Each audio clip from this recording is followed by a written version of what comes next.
ہم سارا سال گھبراتے رہے کہ جی وہ فالس فلیگ آپریشن کرے گا اور جو ہے نا یہاں پر سرجیکل سٹرائک کرے گا،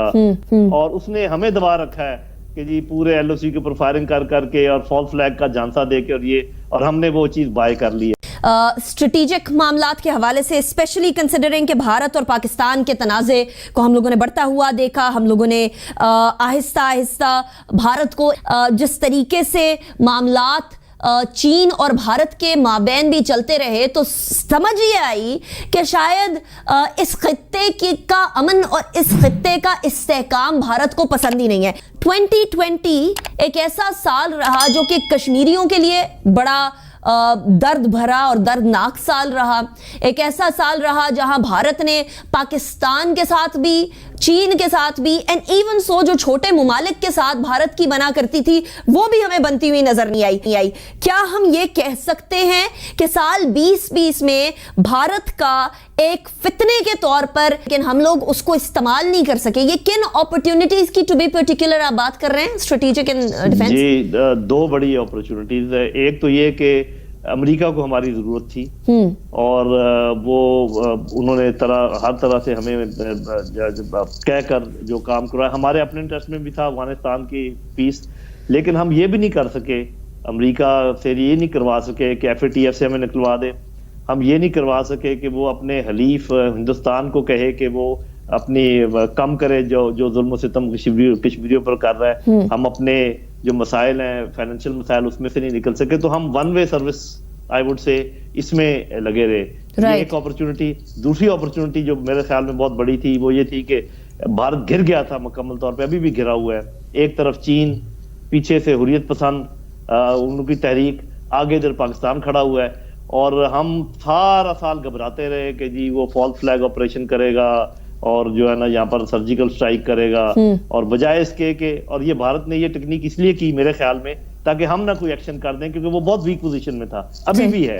اور اس نے ہمیں دبا رکھا ہے کہ جی پورے ایل او سی کے اوپر فائرنگ کر کے اور فالس فلیگ کا جھانسا دے کے اور ہم نے وہ چیز بائی کر لی ہے، and we are waiting for their false flag operation which will never happen. So میرے خیال میں اگر بھارت نے کچھ کرنا ہوا تو فالس فلیگ کے بغیر کر سکتا ہے، اور وہ اس چیز کو پریونٹ کر رہا ہے کہ کہیں ہم نہ کچھ کر دیں، کیونکہ وہ بہت ویک پوزیشن میں ہے۔ Right, so basically Bharat at this point in time defensive پر ہے۔ اچھا جان صاحب، ایک تو ہم لوگوں نے 2020 میں نئے بلاکس فارم ہوتے ہوئے دیکھے،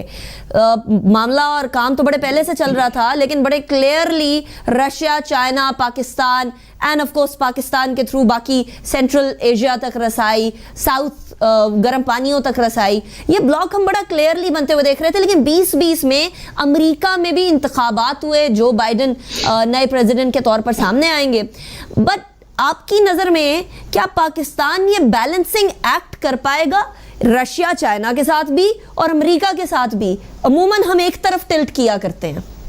جی بلکہ آپ اس کو ایک اور شامل کر لیں، سعودی عرب اور ایران کے ساتھ بھی۔ اگریڈ۔ یہ جو بیلنسنگ ایکٹ، دیکھیے بیلنسنگ ایکٹ کسی حد تک چلتا ہے، اور چھوٹے ممالک کے لیے بیلنسنگ ایکٹ بہت مشکل ہوتا ہے، کیونکہ وہ جو آپ کو جملہ یاد ہوگا نا کہ یو آر ود اس اور اگینسٹ اس، تو یہ سوال بڑی طاقتیں ہمیشہ یہ سوال پوچھتی ہیں، وہ یہ نہیں کہتی کہ آپ بیلنسنگ ایکٹ کریں یا کچھ بھی، لیکن پاکستان کی میرا خیال ہے خارجہ پالیسی اس لحاظ سے سکسیسفل ہے کہ وہ شفٹ کر رہا ہے، وہ شفٹ ہمیں نظر آ رہی ہے from west to east, but بڑا امپرسیپٹیبل طریقے سے کر رہا ہے، بڑے پروڈنٹ طریقے سے کر رہا ہے، بجائے اس کے کہ اچانک جڑیں کھینچے، اور جو کہ ممکن بھی نہیں ہوتا، کیونکہ آپ کے اکنامک انٹرسٹ ہوتے ہیں، آپ کے پولیٹیکل انٹرسٹ ہوتے ہیں، ایسا ممکن نہیں ہوتا۔ آپ اس طریقے سے کھبے ہوئے ہیں ویسٹ اور امریکن بلاک کے ساتھ کہ اس میں سے آپ اچانک نہیں نکل پائیں گے، اور نکل سکتے بھی نہیں۔ تو چائنا نے ایک آدھ دفعہ شاید تھوڑا سا اپریہنشن کا اظہار بھی کیا ہو، لیکن میرا خیال ہے کہ ایسا انشاءاللہ نہیں ہوگا اور ہم نکل جائیں گے اس میں، but it has to be moved slowly, اور وہی ہم کر رہے ہیں، اور میرا خیال ہے کہ یہ حکمت عملی اچھی ہے۔ آپ دیکھیے گا کہ with the passage of time we will move toward east and we will also move closer to Iran, اور ساتھ ہی ہم بہت زیادہ اپنے دوستوں کو ناراض نہیں کریں گے، آہستہ آہستہ وہ بھی شاید سمجھ جائیں گے اور کچھ ٹائم لیتے ہوئے پیچھے جائیں گے، تاکہ اچانک کوئی ایسا ایکسیڈنٹ نہ ہو جائے۔ تو I think that is a good policy and we are on proper track, and